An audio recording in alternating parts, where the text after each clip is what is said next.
जैसे आप लोग इसे देखकर तो भली भांति जान गए होंगे कि आखिर ये क्या है। ये बिहार में जितने भी लोग हैं सभी के घरों में पहुंचाया जा रहा है बीएलओ के द्वारा। आखिर ये बीएलओ के द्वारा जो पहुंचाया जा रहा है वो है क्या? ये जो दोस्तों है गन्ना प्रपत्र प्रारूप। जितने भी लोग हैं जो कि मृत हो चुके हैं या फिर किसी न किसी कारण से उसका लिस्ट में नाम है परंतु आज के समय में वो उपयोग लायक नहीं है, उस चीज को छटैया किया जाएगा। और ये दोस्तों इस वीडियो में बताऊंगा कि आखिर इसको किस प्रकार से हम लोग को भरना है और भरने में कौन कौन से डॉक्यूमेंट लगेगा।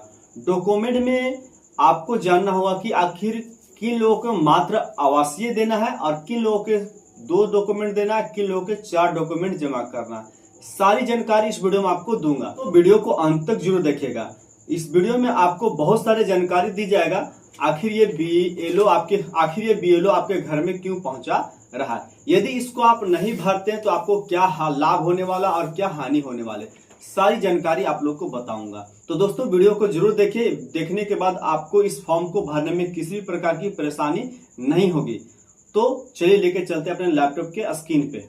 तो दोस्तों ये गन्ना प्रमाण प्रारूप है। सभी को घरों में इस प्रकार से जो है लिस्ट और ये वोटर लिस्ट का जो डिटेल्स है ये सभी कुछ यहाँ पे आप लोग के पास आ गया होगा। और इस प्रारूप के बाद हम लोग यहाँ पे देख सकते हैं, यहाँ पे 12 वोटर लिस्ट में जितनी भी जानकारी दिया हुआ है सारी जानकारी यहाँ पे अवेलेबल है। तो यहाँ पे आने के बाद आप लोग यहाँ पे ये जो फॉर्म आप लोग को मिलेगा ये किस प्रकार से भरना होगा। तो ये फॉर्म भरने के लिए सिंपल से कुछ स्टेप है यहाँ दोस्तों। यहाँ पे ज़्यादा कुछ मांगा नहीं जा रहा। सबसे पहले जिस व्यक्ति का वोटर में ये जो लिस्ट आया है यानी कि प्रारूप पत्र आया, उस व्यक्ति का यहाँ पे जन्मतिथि डाल देंगे और उसी व्यक्ति का आधार कार्ड यहाँ पे अवेलेबल होगा तो डालिएगा, और मोबाइल नंबर तो सभी के पास अवेलेबल होगा वो आप लोग यहाँ पे डाल लीजिएगा। उसके बाद जो इसके पिता होंगे उस पिता का जो यहाँ पे आधार कार्ड के अनुसार से नाम यहाँ पे डाल लेना। उसके बाद यदि वोटर कार्ड उसके पास होगा तो उसका एपिक आईडी यहाँ पे डाल लेने का, यानी कि वोटर आईडी नंबर आपको यहाँ पे डाल लेना होगा।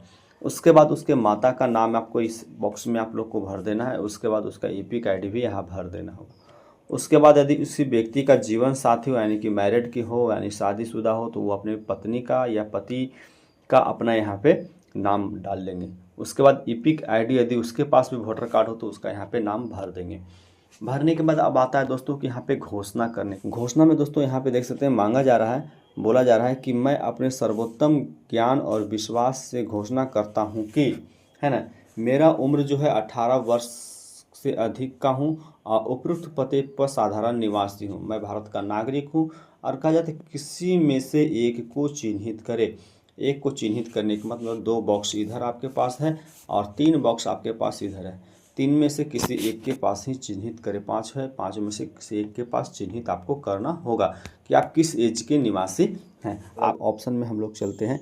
यहाँ पे कहा जा रहा है कि मेरा जन्म भारत में 1/7/1987 के पूर्व हुआ है। यानी कि यदि किसी व्यक्ति का उम्र इस एज में हुआ है तो वे लोग क्या करेंगे, यहाँ पे टिक आउट कर देंगे। और टिक आउट करने के बाद आपको डॉक्यूमेंट में क्या लगवाना होगा, डॉक्यूमेंट में लगाना होगा अपनी जन्म तिथि या जन्म स्थान को प्रमाणित करने के लिए नीचे दी गई कोई एक दस्तावेज उपलब्ध कराना होगा।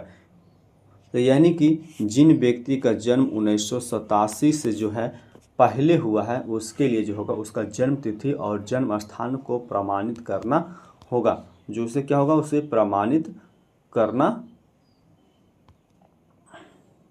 तो प्रमाणित करने के लिए दोस्तों नीचे जो डॉक्यूमेंट यहाँ पे दिया गया इन सारे डॉक्यूमेंट को आप लोग को देना होगा। तो इन डॉक्यूमेंट में आप लोग को क्या देना होगा, कहता कि केंद्र, राज्य या फिर पीएसयू को निर्गत कर्मचारी पेंशनभोगी को अंतर्गत कोई पहचान पत्र हो या पेंशन भुगतान आदेश पीपीओ हो तो वो आपको यहाँ पे देना होगा। तो ये जो 1987 से पहले का जन्म हुआ है उन लोगों को, या फिर सरकार, अस्थाई प्राधिकार, बैंक, डाकघर, एलआईसी, पीएसयू द्वारा भारत में 1987 से पूर्व निर्गत किया गया कोई पहचान पत्र यदि है या दस्तावेज है तो आप लोग को यहाँ पे देना होगा। कि जिन लोगों का जन्म जो है यहाँ पे दूसरे बॉक्स के अनुसार हुआ है, यानी कि मेरा जन्म जो है 1987 और 2004 के बीच हुआ है। जिन लोगों का 1987 2004 के बीच जन्म हुआ है उन लोगों के लिए 2 डॉक्यूमेंट देना होगा। 2 डॉक्यूमेंट देना होगा। वो 2 डॉक्यूमेंट में किन किन लोगों का देना होगा? सबसे पहले में देना होगा उसके माता का और या पिता का, और खुद का डॉक्यूमेंट देना होगा। तो खुद के डॉक्यूमेंट में देना होगा, खुद के डॉक्यूमेंट में देना होगा अपने जन्म तिथि या जन्म स्थान को प्रमाणित करने के लिए देना होगा। तो जन्म तिथि के लिए आप लोग 10th का जो है मार्कशीट दे सकते हैं, और जन्म प्रमाणित करने का स्थान के लिए निवास आप लोग को देना होगा। उसके बाद यहीं पे बात करते हैं कि यदि दूसरा में है माता या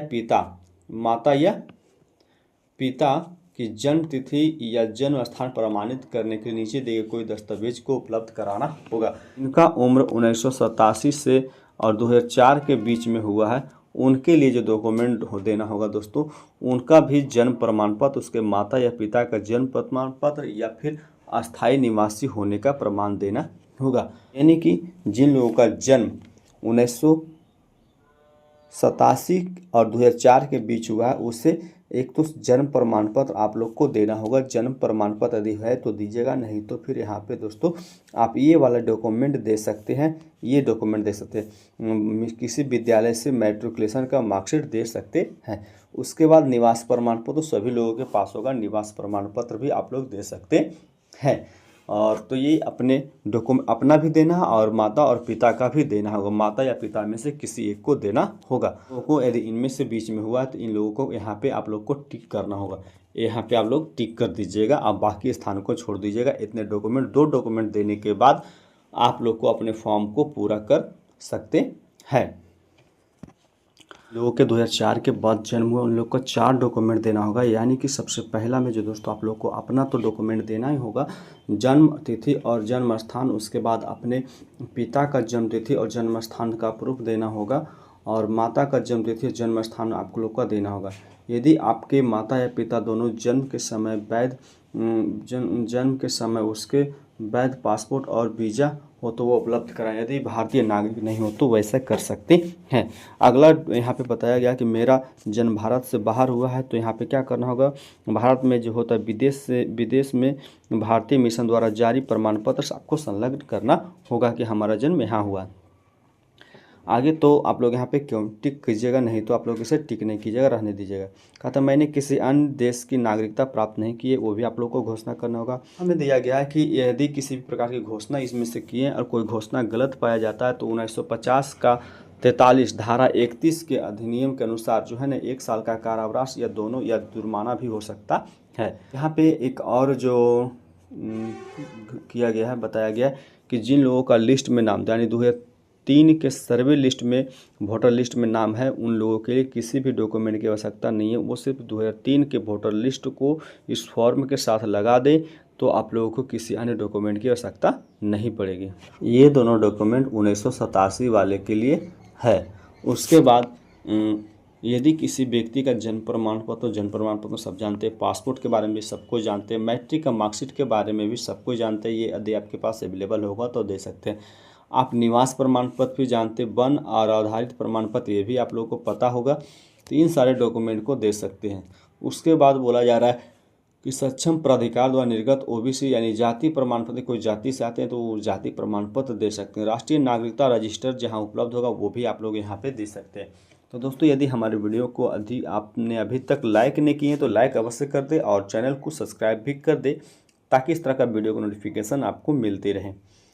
अब कहते हैं राज्य स्थानीय प्राधिकार द्वारा तैयार किया गया पारिवारिक रजिस्टर यदि किसी व्यक्ति के पास है तो वो भी आप लोग यहाँ पे डाल सकते हैं। सरकार का कोई भी भूमि या मकान आवंटित किया है यानी कि भूदान में आप लोग किसी व्यक्ति को जमीन मिला है तो वो भी आप यहाँ पे कागज लगा सकते हैं। तो दोस्तों वीडियो देखने के लिए धन्यवाद। यदि हमारे वीडियो को आपको पसंद आया हो तो वीडियो को लाइक और चैनल को सब्सक्राइब अवश्य कर दीजिएगा।